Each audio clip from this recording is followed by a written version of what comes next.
Oi, oi, hello and welcome to another GG.CO.UK trends video. It's another Grand National trends video, again kindly sponsored by Boyle Sports. Now, it's the turn of the Irish Grand National, held on Easter Monday. It looks like a very deep renewal. Now, we've got some British challengers that will be coming over. We've got two that are sort of fighting for favouritism at the top of the market, or especially one that looks like going to be going off as favourite. That'll be Haiti Couleurs for Rebecca Curtis, of course, last seen winning the National Hunt Chase. Johnny Hughes in there as a second favourite. There is a plethora of horses in behind, but I've taken a look at the Grand National trends for all of this century. Looked at the last 10 like I typically do to see if there's any turning trends or if there's any way we can find some of these big priced winners that seem to typically win an Irish Grand National. In recent years, we've had 150 to 1 winner in Freewheeling Dylan. Same trainer won the race next year with Lord Lariat at 40 to 1. I think there's been 7 winners this century that were priced 33 to 1 or bigger. So within the article, which is linked in the description below, you can find out whether that's been profitable to back blind. I've looked at age, I've looked at breeding, I've looked at trainers, I've looked at bits of stats for the course, official ratings and weights, just to give us a bit of a feel of where should we be looking to find the winner of the Irish Grand National. And of course, I touch on this in lots of other videos. It doesn't have to be the be-all and end-all of decision making in a race, but sometimes it can help steer you away from certain types of horses. Not that I want to try and put you away from a winner, but it's easy in a race like this to have a short list of 3, 4 or 5 maybe, and you might want to whittle that down to see who could be the strongest candidate.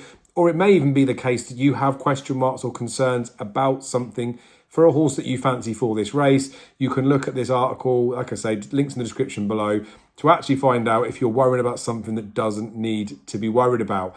Now, there are some key trends that I highlight within here, but I do for each of the different bits that I look at, whether it be age, trainers, course form, price, ratings and weight, all those types of bits, go into a bit more detail in the article, but won't do that for now.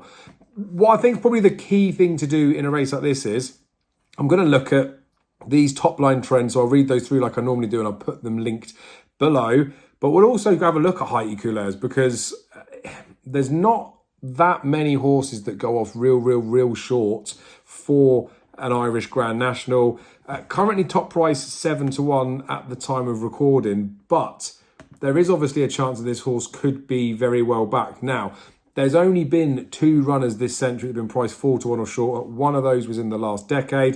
There's only been 11 runners this century that have been priced shorter than 6 to 1, an extra 2 if you add in the ones that are priced 4 to 1 as well. But there's just not a load of horses that go off short for this race. So, I mean, is that potentially a good thing if Haiti Couleurs is hammered in the betting? Well, look, let's go through the key trends first. And then, as I say, we'll specifically profile Haiti Couleurs. You could do this for every horse in the race if you want to do it after. As I say, links in the description for the article. So, all winners this century have been Irish or French bred runners, baguettes I like to call them, but 19 of those were Irish bred horses. So that's not saying that exclusively only those horses could probably win the race, but it does look like they are the way to be going with this. Irish or French bred runners, that will cover the majority of horses in the field though. But again, from looking from a profile, we can add multiple factors together to whittle down a field a little bit.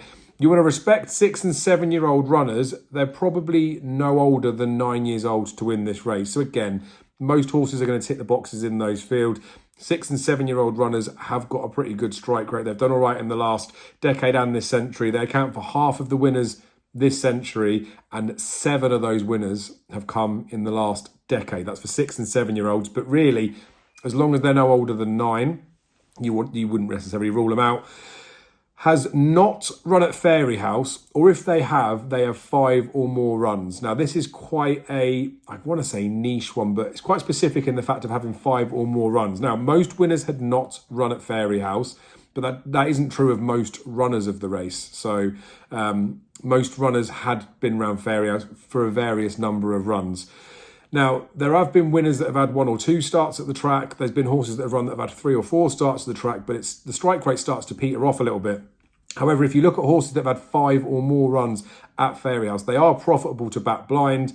It's profitable to back blind all runners that haven't been to Fairyhouse too, but Freewheeling Dylan that won this 150 to 1 does skew quite a lot of the figures for backing blind I touch on that within the article in there. So really, ideally, you want a horse that hasn't been at Fairyhouse. If they have been at Fairyhouse, the more experience they've got, the better. Look to runners with an official rating of 136 to 142 and carrying less than 11 stone. Now, in the article, I've just basically talked about winners being rated 142 or lower, but in the last decade, all 7 winners that were 142 or lower were also 136 or higher. Could be a change in times that better horses are going in these types of handicaps, but what has been consistent is carrying less than 11 stone. So again, when we're profiling horses for this race, that's a combination you probably do want to look at for like a band and area that it should be. Again, like you don't want to just completely exclusively rule horses out of this band, but it has been profitable to back blind when you combine those figures too. You want to respect runners that last ran in Leopardstown or Fairyhouse. Now, this century, horses that ran at Cheltenham last time out, horses that ran at Leopardstown last time out, horses that ran at Fairyhouse last time out have been profitable to back blind. So that would be a box tick for Haiti Couleurs from the Cheltenham perspective. But in the last decade, it's been a loss maker to back horses that last ran at Cheltenham. But it has been profitable to follow horses that ran at Leopardstown or Fairyhouse last time out. So something to consider. And there's a few of these trends that could be turning trends, which I talk about in the article. Up to you how much, I guess, emphasis you want to apply onto those ones. Sometimes with a trend piece, I might give them a weighting. So I might say that it's 1 point for every trend. Some of them I might say, actually, these are ones that I might give a half point to, or if I think they're really important, I might give them 2 stars. But again, I want to put this figure and this data out there for you to look at, and then potentially you can manipulate it how you want to. They probably haven't won at 3 mile 2 furlongs or further. Now, there's a lot of horses that have run at 3 mile 5 furlongs or further. I think it's about 40% of runners across both periods measured. And the strike rate for those horses is about 40% or just slightly over. So that's a positive trend. You want horses that have got experience at the distance, really, and they run in line with where they should do, although they are loss makers if you were to look at expectation with price.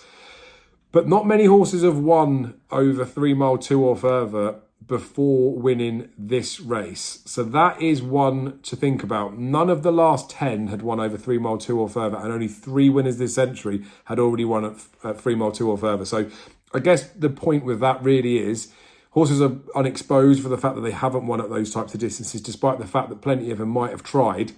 And obviously being a handicap, a prestigious handicap, being unexposed means that is an aspect that could unlock further improvement. But although it hasn't found a winner in this last decade, it has found winners this century. So look, that's all the trends for the top line numbers. If we look at Haiti Couleurs, Irish bred, so that's fine. 6 and 7 year old runners, but no older than 8. I mean, older than 9. So he being an 8 year old, that probably looks fine too. Has not run at Fairyhouse. That's a box that's ticked in there. With an official rating between 136 and 142, he's in here of 141, so that's fine. Carrying less than 11 stone, he will be carrying less than 11 stone. Respect runners who last run at Leopardstown or Fairyhouse doesn't tick that box, but I talked about the Cheltenham ones before. It had been positive, so it's not exactly a negative, although you would be losing money in the last decade following that. But again, that could be a trend that's about to find its way back. Probably hasn't won at 3 mile 2 or further. Are we really going to knock the horse for winning a national hunt chase when that's a furlong further than this? And if you look at the form before, had been winning at about this distance. So, I mean, had the horse not run in the national hunt chase, would tick every single box for this race. Yes, would be rated a little bit lower, but the experience and the aptitude it showed in the national hunt chase massively warrants favouritism. And I'll give you a little Brucey bonus from the price perspective as well, because again, for some of these change in perspective, there have been 3 winning favourites this century. All 3 of them came in the last decade. Winners priced between 9 to 2 and 8 to 1. There have been 5 this century, and all 5 of those came in the last decade. So I talked about there being lots of big price winners in here. There's been 7 this century, but only 2 of those were in the last decade, and they were 40 to 1 and 150 to 1, weren't they? So Haiti Couleurs probably is fitting the modern profile of a horse, but I guess there's a limit to how low winners can get in there. Now, I'll put some other bits in there to do with headgear and trainers, just to quickly touch on the trainers. There have been trainers who have had 2 wins this century and at least 1 win in the decade. Thomas Gibney, Dermot McLaughlin, Mouse Morris, Willie Mullins, and then John Joe O'Neill. I mean, John Joe and AJ O'Neill it is now. So that would be a pointer towards Johnny Who. But in terms of prolific trainers in there, There's a few that have won it a couple of times. There's a few that have won it singly in the last decade. I mean, that's obviously like a very obvious thing to say. There are some trainers that have a bad record in here, though. Your household names, Gavin Cromwell, Henry de Bromhead, Joseph O'Brien have had plenty of chances. They haven't had a winner this century in the race, I don't think. Noel Mead has had a winner this century, but not in the last 10. So again, some big names in here that you would expect to have good chances, but maybe they're ones to avoid. Anyway, you can read everything about it in the link in the description. Appreciate your guys' support. It's going to be a fantastic weekend of racing. There's so much good stuff coming up over the next few days. Be lucky with all of it. Obviously, gamble responsibly. Thanks again to our sponsors, Boyle Sport. Drop a like on the video if you like the video. Make sure you subscribe to the channel if you can and you want to. And we'll see you again very soon.